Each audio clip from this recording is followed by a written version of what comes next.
سجاف یقه و حلقه آستین توی لباس‌های آستین حلقه‌ای کاربردیه و کمک میکنه که دوخت تمیزتری رو داشته باشیم. این لباس ما پشت و جلوش بسته است، یعنی یقه به صورت یک تیکه از پشتش، نه دگمه داره نه زیپ. اول لباس رو قسمت جلوش رو از خط وسط تا میکنیم، با سوزن فیکسش میکنیم، میذاریم روی یک پارچه دولا.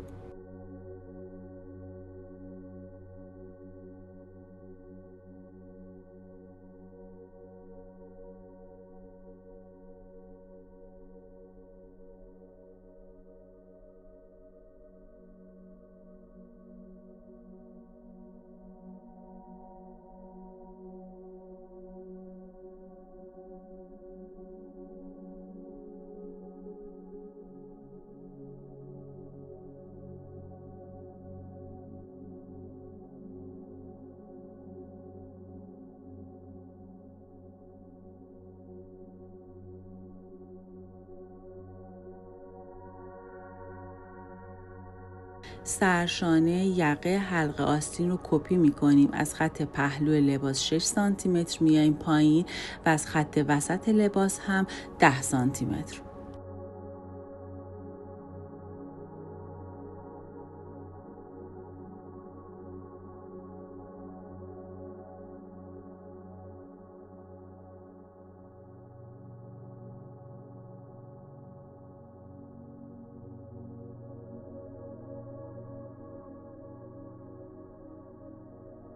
برای وصل کردن قسمت پایین سجاف حتما این هلال رو ایجاد میکنیم که لباس ما روی قسمت سینمون برجستگی نداشته باشه.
همین کار رو عیناً برای پشت لباس هم انجام میدیم. لباس رو خط وسط تا میکنیم، میذاریم روی پارچه دولا، یقه حلقه آستین سرشانه رو کپی میکنیم، از خط پهلو 6 سانت میایم پایین و از خط وسط پشت هم 10 سانتی متر و این نقاط رو به هم وصل میکنیم.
قسمت جلوی لباس رو پهن میکنیم، سجاف رو میذاریم روی پارچه ها به سمت هم هستش. دور یقه و حلقه آستین رو میبریم زیر چرخ و میدوزیم.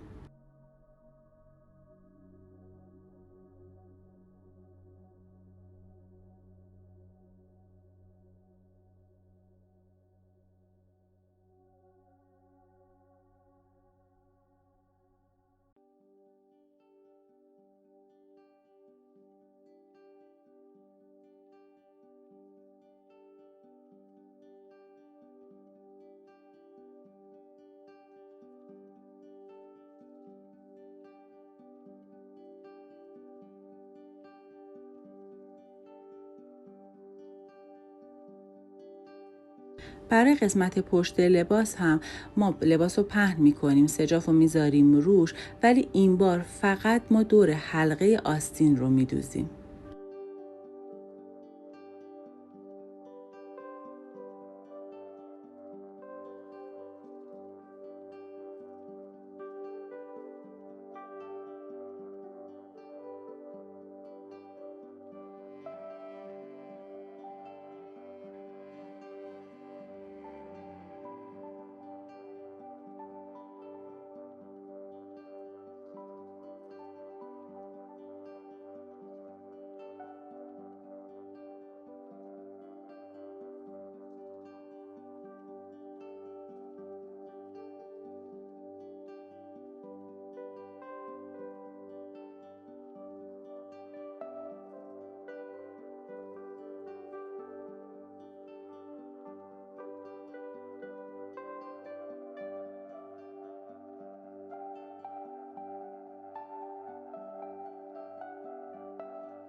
بعد از اینکه دوخت تموم شد، قسمت جلوی لباس رو اتو میزنیم و برمیگردونیم.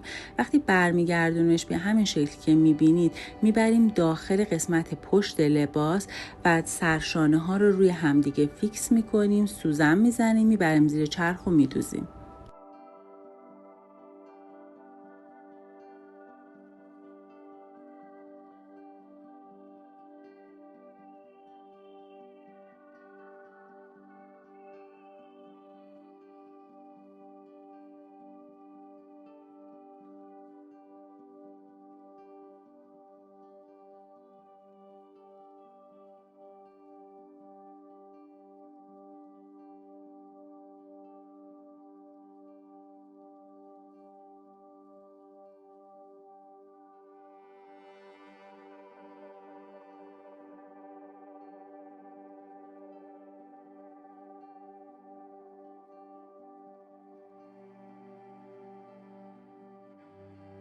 دوختش هم به این شکله که از یک سرشانه شروع میکنیم، دور یقه پشتم میدوزیم و میایم به سرشانه دوم.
الان سجاف ما دوخته شده. حالا کارو برمیگردیم، 2 تا لبه پهلوی لباس رو میذاریم روی هم، تیکه سجاف و پهلوی لباس رو یک سره میبریم زیر چرخ و میدوزیم.